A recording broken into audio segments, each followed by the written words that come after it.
ఎస్హెచ్ఓఏపీ TV ప్రేక్షకులకి అభివందనాలు. సంప్రదాయము ఆధునిక సాహిత్యం అనే విషయాన్ని గురించి కొన్ని విషయాలు తెలియజేస్తాను. అయితే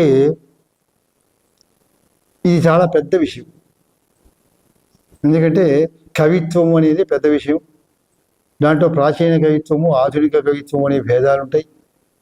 ఆధునిక కవిత్వంలో కూడా రకరకాల పద్ధతులు ఉంటాయి. నాటకాలు ఉంటాయి, నవల ఉంటుంది, కథానిక ఉంటుంది, చిన్న చిన్న కథలు ఉంటాయి, బుర్రకథలు ఉంటాయి, యక్షగానాలు ఉంటాయి, జానపద గీతాలు ఉంటాయి, ఇలా రకరకాలుగా గేయాలు ఉంటాయి. ఇలాంటివన్నీ కూడా రకరకాల పద్ధతులు ఉంటాయి. ఆధునిక కవిత్వం, ఈ కవిత్వమే ఒక మహాసముద్రం. దాని గురించి చెప్పాలంటేనే అనేక గ్రంథాల్లో ఉంటుంది. సాహిత్యం కూడా అంతే. ఇవి పెద్ద పెద్ద విషయాలు. వీటి గురించి క్లుప్తంగా చెప్పాలి అనుకుంటే ఏదో ఒక చిన్న విషయాన్ని చెప్పగలుగుతాను తప్ప అన్నీ చెప్పలేము. ఆ విషయాలు పెద్దవి. అలాగే ఆధునిక కవిత్వం. ఈ ఆధునిక కవిత్వం పైన సంప్రదాయం యొక్క ప్రభావం ఉన్నది అనే విషయాన్ని చెప్తున్నాం. కొంతమంది ఏమనుకుంటారంటే సంప్రదాయము అనేసరికి ఇగో ఈ సంప్రదాయాలు ఇవన్నీ కూడా వచ్చినాయండి, అవన్నీ చేస్తాడు అనుకుంటాం. అంటే సంప్రదాయం అంటే పూజలు పురస్కారాలు అని అనుకుంటున్నాం కదా మనం ఇప్పటిదాకా. కాదు, సంప్రదాయం అంటే దాంట్లో అవి ఉండవచ్చు, పూజలు పురస్కారాలు ఉన్న సంప్రదాయాలు ఉండవచ్చు, మన జీవన విధానంలో సంప్రదాయాలు ఉండొచ్చు, కట్టుబాట్లలో ఉండొచ్చు, ఆచార వ్యవహారాలు ఉండొచ్చు, ప్రవర్తనలో ఉండొచ్చు, కవిత్వంలో, అన్నింట్లోనూ కూడా సంప్రదాయం అనేది ఉంటుంది. సంప్రదాయం అంటే ఏమిటి? సంప్రదాయం అంటే ఒక కట్టుబాటు. మనందరం కలిసి కూర్చుంటాం, చర్చించుకుంటాం, ఎలా ఉంటే బాగుంటుంది, ఏ విషయంలో అంటే ఈ విషయంలో ఇలా ఉండాలి, ఇలా ఉండాలి, మనం అందరం తీర్మానం చేసి ఏకాభిప్రాయానికి వస్తాం. ఆ వచ్చిన దాన్ని ఒక రూల్ కింద చేసి మనం ప్రవేశపెడతాం. అందరూ ప్రజలు పాటిస్తూ ఉంటారు. కొంతకాలం అయిన తర్వాత ఇది మన సంప్రదాయాల నుండి అంటారు. అంటే ఏంటి? మన అభివృద్ధి కోసం మనమే కూర్చొని కొన్ని కట్టుబాట్లు ఏర్పాటు చేసుకుని వాటిని పాటిస్తూ ఉంటే అదే సంప్రదాయం ఉంటే. బాగులేని ఉంటే తీసేస్తాం, మార్పులు చేర్పులు ఉంటే చేసుకుంటూ ఉంటాం. అలా కాల ప్రవాహం సాగిపోతూ ఉంటుంది. సాహిత్యంలో రకరకాల మార్పులు వచ్చినాయి, ఆధునిక కవిత్వంలో కూడా చాలా వచ్చినాయి. సాధారణంగా ఏమనుకుంటారంటే ఈ సంప్రదాయం అంటే ఏమిటో అనుకుంటారు. సంప్రదాయం యొక్క పునాది అందరికీ ఉంది. ఎందుకంటే ఒక సబ్జెక్ట్ చెప్పామండి, ఆ సబ్జెక్ట్ ఎవరికైనా ఉపయోగపడుతుంది, ఎలా అయినా వాడుకుంటారు. వీళ్ళే ఇలాగే వాడుకోవాలని ఏం లేదు. ఫోటోలు చేయడం అనేది ఉంది, ఫోటోగ్రఫీ ఉంది, ఒక సబ్జెక్టు నేర్చుకున్నారు, వాడు ఎలా అయినా వాడుకుంటాడు. ఫంక్షన్స్కి వాడుకుంటాడు, గుళ్ళలో తీసుకుంటాడు, యాత్రల్లో తీస్తాడు, రకరకాలుగా ఎన్ని రకాలుగా సేనరీస్ తీసుకుని ఎన్ని రకాలు అన్ని రకాలు వాడు. అదొక విద్య. కానీ ఇలాగే ఉంటుంది ఫోటోగ్రఫీ అని కాదు. ఫోటోగ్రఫీ సబ్జెక్ట్ ఒకలా ఉంటుంది, అది ఎలా అయినా మనం వాడుకోవచ్చు. అలాగే సంప్రదాయం అనే దానికి అంటే ఒక పద్ధతి ఉంటుంది, అది ఎలా అయినా మనం వాడుకుంటాం. కానీ ఈ సంప్రదాయం దాన్ని మనం ఏర్పాటు చేస్తున్న కట్టుబాట్లు కనుక దాన్ని కాదనక్కర్లేదు. పద్య కవిత్వం ఉన్నది, పద్యాలే రాయాలంటే అక్కర్లా, ఏవైనా రాసుకోవచ్చు. కుదిరితే పద్యాలు రాసుకోవచ్చు, దాని పద్ధతులు అవన్నీ చెప్పారు. రాసిన వాళ్ళు రాస్తున్నారు, లేకపోతే వచనంలో రాసుకుంటారు. లేకపోతే అవి విధానాలు అంతేగానే ఒకటి మంచి ఒకటి చెడు అని చెప్పడానికి వీళ్ళు. ఆధునికంగా ఉన్న వాళ్ళు కూడా ప్రాచీన సాహిత్యాన్ని అధ్యయనం చేసిన వాళ్ళే. అందుకనే వాళ్ళ కవిత్వంలో సంప్రదాయం కనిపిస్తుంది. మీరు ఏదైనా చెప్పండి, విప్లవం చెప్పండి, ఇంకోటి చెప్పండి, ఏదైనా చెప్పండి, వాళ్ళు ప్రాచీన సాహిత్యం చదివారు. అంటే ఆ ప్రాచీన సాహిత్యం అంటే ఏదో పురాణాలు రాజులు వాళ్ళ గురించి అనేది కాదు. ప్రాచీన సాహిత్యం అంటే సాహిత్యపు పోకడలు ఎలా ఉంటాయి, నన్నయ్య గారి దగ్గరికి ఈనాటి దాకా ఎలాంటి సాహిత్యంలో వచ్చినాయి, ఆ కళ అవి తెలుసుకున్న వాళ్ళు కనుక ఆ ఛాయల్ని వీటిలో కూడా పెడతారు అన్నమాట. అది మనం చెప్పవలసిన విషయం ఉందన్నమాట. అది ఇప్పుడు ఇద్దరు ముగ్గురు గౌడి గురించి తీసుకుని చెప్తాం. అనేక మంది గౌడి గురించి చెప్పచ్చు. ఆధునికంగా వచ్చిన చాలామంది గౌడి మీద సంప్రదాయం యొక్క ముద్ర ఉండేది. సంప్రదాయం అంటే ఏంటి? ఒక టెక్నిక్స్, కొన్ని పద్ధతులు, అవి తెలుసుకుంటే మనం ఎలా అయినా వాడుకోవచ్చు. అంతేగాని అదేదో అనుకుని మనం ఇష్టం లేదనుకోకరా, అవి కూడా టెక్నిక్స్ అంతే. ఆ టెక్నిక్స్ నేర్చుకుంటే చేయొచ్చు అనమాట.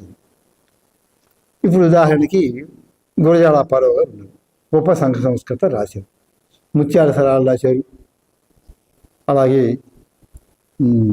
పుత్తడి బొమ్మ పూర్ణమ్మ గేయాలు, తర్వాత కన్యాశుల్క నాటకం, ఇలాంటివి చాలా రాశారు. సమాజాన్ని ఆనాటి సమాజంలో ఉండే దురాగతాన్ని పోగొట్టడం కోసం రకరకాల రచనా ప్రక్రియల ద్వారా వారి యొక్క అభిప్రాయాలను చెబుతూ సమాజ మార్పుకి దోహదం చేశారు. అందుకు గౌరవించవాలి మనం. అయితే వారి కవిత్వంలో చాలా చోట్ల సంప్రదాయము అంటే ఏవేవో మూఢ విశ్వాసాలు కాదు. సంప్రదాయం అంటే ఒక టెక్నిక్ ఇచ్చారనమాట, ఇలా వాడుకోవాలి టెక్నిక్, ఆ టెక్నిక్తో ఏదైనా వాడుకోవచ్చు. కనుక వాడు ముత్యాల సరాలు రాశారు.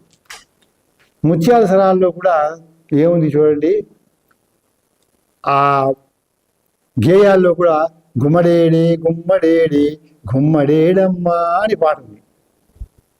ఇలా వీటిలో ఏంటంటే మొదటి చరణం, రెండో చరణం, మూడో చరణం ఇలా ఒక గేయంలాగా చెప్పుకుంటూ వచ్చారు.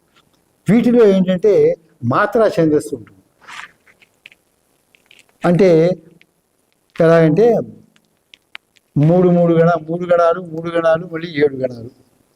ఈ ఛందస్సులో ఏంటంటే వృత్తాలు ఉంటాయి, శార్దూలి, క్రీడము ఇట్లాంటివన్నీ కూడా, చంపకమాల, ఉత్పలమాల కాకుండా మాత్రా ఛందస్సు అని ఉంటుంది. మాత్రలతోటి, మాత్ర అంటే ఒక కాలము అని అర్థం. మన మామూలుగా అనుకునేటి ట్యాబ్లెట్స్ అనే అర్థం కాకుండా మాత్ర ఒక కాలం అన్నమాట. అంటే మనం పలికేటువంటి అక్షరం యొక్క కాలం, ఆ కాలాన్ని మాత్ర, ఈ మాత్రలు తోడి చేస్తారనమాట. 3 మాత్రలు 7 మాత్రలు వచ్చేట్టుగా గణ విభజన చేస్తాడు. అంటే గురువు 2 మాత్రలు, లఘు 1 మాత్ర. అలా గుమ్మడేడే గుమ్మడేడే అన్నం, గుమ్మ గురువు అయింది, 2 మాత్రలు, మా 1, మళ్ళీ గుమ్మడేడి. ఇలా వాళ్ళు మాత్రలు చేసుకుంటూ అదే పద్ధతిలో గేయమంతా రాసుకుంటూ వచ్చారనమాట. ఈ మాత్రా ఛందస్సు గురించి మనకి చాలా చోట్ల సంస్కృతంలో ఉంది, ఉత్తరనాగరంలో, తర్వాత వీటిల్లో కూడా చెప్పారు. ఇది తెలుగు ఛందస్సులో కూడా మాత్రా ఛందస్సు చాలా చెప్పారు. కనుక ఏమైంది, ఇప్పుడు మనకి ఛందశాస్త్రంలో సంప్రదాయంలో చెప్పిన దాన్నే వారు దీంట్లో రాశారు. అది తప్పు కాదు. ఒక డిగ్రీ, ఇంజనీరింగ్, పీజీ పూర్తి చేసి కూడా ఉద్యోగాలు లేకుండా నిరాశగా ఉన్నారా? బ్యాంకు ఉద్యోగాలైతే బాగుంటాయి కానీ పోటీ పరీక్షల శిక్షణా సంస్థల్లో ఫీజు మీకు భారంగా అనిపిస్తుందా? అయితే ఆలస్యం ఎందుకు? మన వెనిగండ్ల ప్రక్కనే ఉన్న కౌండిన్యపురంలోని కౌండిన్య ఐఏఎస్ అకాడమీలో హైదరాబాద్ నుండి అత్యున్నతమైన ఫ్యాకల్టీతో ఆర్థిక భారం మోయలేని వారికి సేవాభావంతో లాభాపేక్ష లేకుండా కేవలం మంచి ఫ్యాకల్టీతో అతి తక్కువ ఫీజుతో నిర్వహించబడుతున్న మన ఐఏఎస్ అకాడమీలో చేరండి, చేర్పించండి, ఉద్యోగం సాధించండి. వివరాలకు doctor EV Narayana, retired principal, TGPS college, Guntur, founder and chairman cum managing trustee, Guntur, Andhra Pradesh. Cell number 9966112933. సంప్రదాయం ఆ స్టేజ్ అది తప్పే కాదు కదా, అభిప్రాయం ఏదైనా అది తప్పు కాదు. కానీ సంప్రదాయం ఛాయ ఉంది వాళ్ళు. అలాగే కన్యాశుల్కంలో కూడా చాలా చోట్ల కొన్ని సమాజంలో ఉండేవాడిని నిరసించారు, కొన్ని సమర్థించారు, కొన్ని కాదన్నారు. అంటే సంప్రదాయంలో వచ్చిన లోటుపాట్లని తొలగించాలని అనుకున్నారు, సర్దుబాటు చేయాలనుకున్నారు. కానీ అసలు సంప్రదాయమే వద్దు అనేటువంటి వాది కాదు ఆయన. గురజాడ అప్పారావు పూర్తిగా అసలు సంప్రదాయం అక్కర్లేదు అనేటువంటి వ్యక్తి కాదు. అసలు దేవుడు లేడు, సంప్రదాయం లేదు అనేది కాదు. ఉంటే అది తప్ప రేట అనేది కాదు అసలు మనం చెప్తుంది, అది కాదు.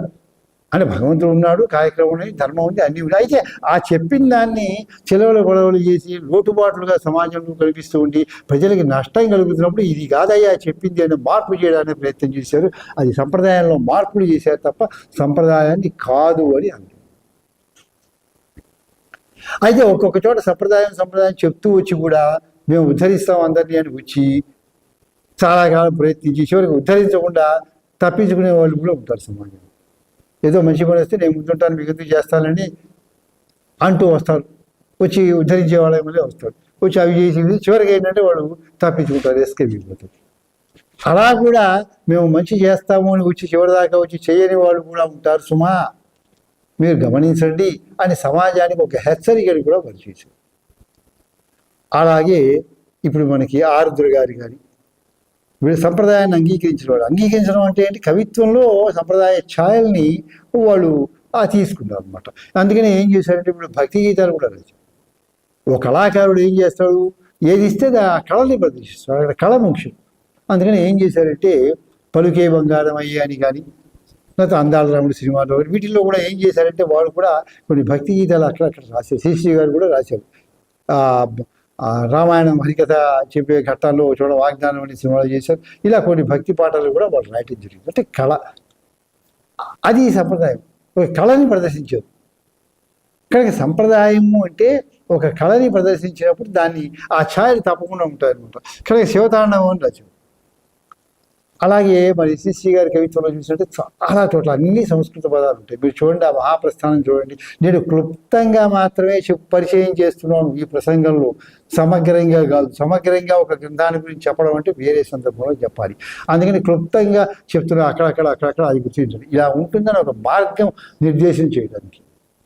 దానిలో అన్ని సంస్కృత పదాలు: కాకం, భేకం, గోకం, మఘవ ధనుర్జుతి, మిహిరవాజితది, మఘవ ధనుర్జుతి గేయాలు, మిహిరవాజి తతి అన్ని సంస్కృత పదాలు. మఘవ ధనుర్ద్యుతి ఇవి సంస్కృత పదాలు.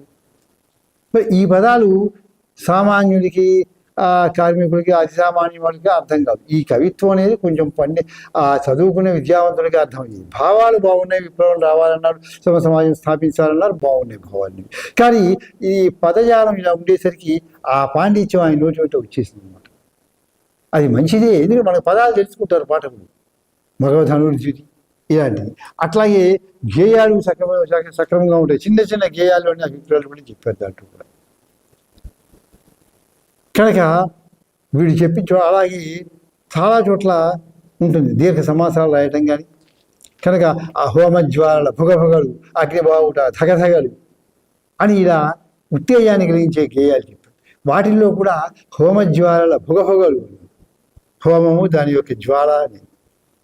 అంటే హోమం చేయడం అనేది తప్పు కాదు, అది సంప్రదాయం, దాన్ని అంగీకరించాం. అలాగే హరోం హరోం హర హర హర హర హర అంటూ పదండి పోదాం, పదండి తోసుకు పోదాం అన్నప్పుడు కూడా హరోం హర హర హర హర హర అనుకుంటూ వెళ్తున్నారంటే అది మరి సంప్రదాయంలో భక్తి మార్గంలో ఉండేవాళ్ళేగా హరహర అనుకుంటూ వెళ్ళేది. అంటే అక్కడ ఊపు తీసుకున్నారు, ఉత్తేజం తీసుకున్నారు, సంప్రదాయ చర్య తీసుకున్నారు అనమాట. ఇది విప్లవం కోసం మనం వెళ్దాము అనే ఉద్దేశం ఒకటి. అలాగే మిగతా చోట్ల కూడా వీరు అలాగే భూతాన్ని, యజ్ఞోపవీతాన్ని, విప్లవి గీతాన్ని అన్నారు. అలాగే నేను సైతం ప్రపంచానికి సమిధనొక్కటి ఆహుతి ఇచ్చా, నేను సైతం అనే గేయంలో ఉత్తేజం కనిపిస్తుంది. అక్కడ కూడా ఏమన్నారంటే సమిధనొక్కటి ఆహుతి ఇచ్చా అంటే యజ్ఞంలో హోమం చేసేటప్పుడు ఏం చేస్తారంటే హోమ ప్రక్రియలో సమిధని నీతిలో ముంచి వేస్తూ ఉంటారు, ఏదో వాళ్ళు మంత్రం చదివి వేస్తూ ఉంటారు. కనుక ఇప్పుడు అది వేయటం వల్ల అగ్ని ఇంకాస్త రాపాడుతుంది, ప్రజ్వలుడు. కనుక ఈ జ్వాల రావటం కోసం, ప్రపంచంలో చైతన్య జ్వాల రావడానికి నేను కూడా ఒక సమిధనే అర్పిస్తున్నాను, నేను కూడా ఒక సమిధనే ఈ సామూహికమైన ఉద్యమంలో అన్నారు. అప్పుడు కూడా సమిధ అనే ఉపమానమే వారు ఇది సమిధ అనే ఉపమానం దీంట్లోంచి వచ్చినటువంటి సంప్రదాయంలో వచ్చి ఇలాంటివి చాలా ఉన్నాయి. అవి మనం అందరం కూడా ఆస్వాదించదగినటువంటి, మనం స్వాగతిస్తున్నాం అలాంటి వాటిని. సంప్రదాయ ఛాయల్ని ఉన్నాయని చెబుతున్నాం మనం. కనుక అలాగే గేయాల్లో కూడా చెప్తారు, భయం అని ఒక చోట చెబుతారు, నాగది లోపల చీకటిలు, చీకటి లోపల నాగదిలు, నాగదిలు చీకటిలు, చీకటి లోపల నాగదిలు, నాగది లోపల చీకటిలు, నిద్రకు వెళ్ళినవి నేనొంటరిని, నిద్రకు వెళ్ళినవి నేనొంటరిని. ఇవేమిటి? వింత భయాలు, గదిలో చీకటి. అవేమిటి? వింత స్వరాలు, తెగింది తీగ. అవేమిటి? స్వర్గం నరకు. అవేమిటా? రంగుల మేడలు, స్వర్గం నరకు. చావు బ్రతుకు అంటే వాటికి ఇప్పుడు చావు బ్రతుకు అనేది స్వర్గ నరకానికి పోలికలుగా అనమాట, అత్యవసాయంగా. అలా ఎక్కడికి వెళతావు ఈ రాత్రి అవతరి గట్టు. ఇది ఒక చిన్న గేయం అనమాట. దీంట్లో కూడా ఏంటంటే ప్రశ్న సమాధానాలు వస్తూ మనకి కొన్ని చోట్ల పనసలో వాటిలో కనిపిస్తుంటే వేద మంత్రం చదివేటప్పుడు ఇంద్ర శ్రేష్ఠాన్ని జయి ద్రవిడాన్ని జయి చిట్టమిట ముందు పదం వెనక్కి పదం ముందుకు వస్తూ సాగుతూ ఉంటుంది. ఎందుకు అలా పెట్టారు అనేది అది వేరే విషయం అనమాట. ఆ వేదం చదివే ఒక పద్ధతి, దాని ప్రయోజనం ఏంటి అనేది తర్వాత చెప్పారు. ఇక్కడ వీరు కూడా అదే స్టైల్ని, అదే పద్ధతిని స్వీకరించారు. కనుక సంప్రదాయ ఛాయల్ని స్వీకరించి చక్కగా కవిత్వాన్ని రంజింపజేశారు అనమాట వారు కూడా. అలాగే జగన్నాథ జగన్నాథ జగన్నాథ రథచక్రాలు వస్తున్నాయి జగన్నాథ రథచక్రాలు మీకోసం ఏడవకండి మీకోసం నేనున్నా అని గీతం పాడుతుంటే జగన్నాథ రథచక్రాన్ని ఉపమానంగా తీసుకున్నారు. పోలిక జగన్నాథ స్వామి రథయాత్ర జరుగుతుంది ఆషాఢ మాసంలో. ఆ జగన్నాథ రథచక్రం వస్తున్నప్పుడు నిదానంగా సాగుతూ ఉంటాయి అన్నమాట. ముందుకు వెళ్తూ ఉంటుంది, మళ్ళీ వెనక్కి వస్తుంది, మళ్ళీ ముందుకు వస్తుంది. ఒకేసారి చక్రం లాగాలంటే నేరుగా రాదు, కొంచెం లాగుతారు, మళ్ళీ గ్యాప్ ఇస్తారు అన్నమాట. కొంచెం సర్దుకుంటు చక్రం మళ్ళీ లాగుతారు, మళ్ళీ కొంచెం వెనక్కి వస్తుంది, అట్లా సాగుతుంది. దాన్ని కవిత్వంలో చూపించారు అనమాట. జగన్నాథ జగన్నాథ జగన్నాథ చక్రం అంటే ముందు కొంచెం లాగుతున్నట్టు, మళ్ళీ ఆపుతున్నట్టు, మళ్ళీ త్రాడుతో లాగుతున్నట్టు, మళ్ళీ ఆపుతున్నట్టు, ఇది రావాలి, ఆ ఛాయ కవిత్వంలో రాయాలి అని చెప్పి అక్కడ కూడా జగన్నాథ స్వామి యొక్క రథచక్రాన్ని స్వీకరించడం జరిగింది. అలాగే ఉమామహేశ్వరరావు రాసినటువంటి నవమశిలుక, విష్ణుధరువు అనే వాటిలో కానీ సమాజంలో అవినీతి ఉందని, చెడు ఉందని, దాన్ని పోగొట్టాలి అనే అంశాన్ని చెబుతూ సంప్రదాయంలో చెప్పినటువంటి అంశాల్ని వాళ్ళు కవిత్వంలో వాడుకున్నారు కనుక ఆధునిక కవులపైన కూడా సంప్రదాయం యొక్క ముద్ర ఉన్నది అని తెలియజేయటం వరకు. అది ముద్ర ఉన్నది, సంప్రదాయ ముద్ర అంటే తప్పు కాదు. అదే అక్కడైనా ఒక పద్ధతి, ఒక కవితా రీతులు, కవితా విన్యాసాలు చెప్పారు, అది సంప్రదాయం. ఆ కవితా రీతుల్ని, కవితా విన్యాసాలని వీళ్ళు చక్కగా కవిత్వంలో వాడుకున్నారని తెలియజేస్తూ, ఆధునిక కవుల్లో కూడా మీరు పరిశీలించి చూస్తే నేను కేవలం ఒక అన్నం ఉడికిన తర్వాత ఉడికిందా లేదా అని మెతుకు పట్టుకుని ఇట్లా చూస్తాను. దాన్ని స్థాళీపులాక న్యాయము అని చెబుతారు. అలాగే నేను క్లుప్తంగా 4 విషయాలు మీకు ఈ 10 నిమిషాల్లో చెప్పాను అనమాట. ఈ కోణంతో మీరు చూసినట్టయితే ఎన్నో విషయాలన్నీ వస్తూ ఉంటాయి.